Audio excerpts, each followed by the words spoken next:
இலங்கையை விட்டு தப்பியோட முயலும் அரசு அதிகாரிகள். முன்னாள் அமைச்சர்களுக்கு காலக்கெடு விதித்துள்ள ஜனாதிபதி அனுரகுமார.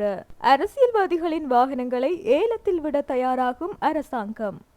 நாடு தொடர்பில் ரணிலின் செயற்பாடு குறித்து வியப்பில் அனுர அரசாங்கம். இலங்கையை விட்டு தப்பியோட தயாராகும் அரசு அதிகாரிகள். மதுவரி திணைக்களத்தின் உயர் அதிகாரி ஒருவர் வெளிநாடு செல்ல தயாராகி வருவதாக திணைக்கள உள்ளக தகவல்கள் தெரிவிக்கின்றன. அரசியல் காரணங்களுக்காக சட்டத்திற்கு முரணான மதுபான அனுமதி பத்திரம் வழங்கியதாக குற்றம் சுமத்தப்பட்டுள்ள அதிகாரியே நாட்டை விட்டு செல்லும் முயற்சியில் ஈடுபட்டுள்ளார். புதிய அரசாங்கத்தின் ஊழல் ஒழிப்பு வேலை திட்டத்தின் கீழ் அவர் தொடர்பான பல மோசடிகள் மற்றும் ஊழல்கள் குறித்து ஏற்கனவே கவனம் செலுத்தப்பட்டுள்ளது. கலால் சட்டத்திற்கு முரணாக மதுபான உரிமம் வழங்குவது தொடர்பாக மதுக்கடை உரிமையாளர்களால் உயர்நீதிமன்றத்தில் மதுவரி திணைக்கள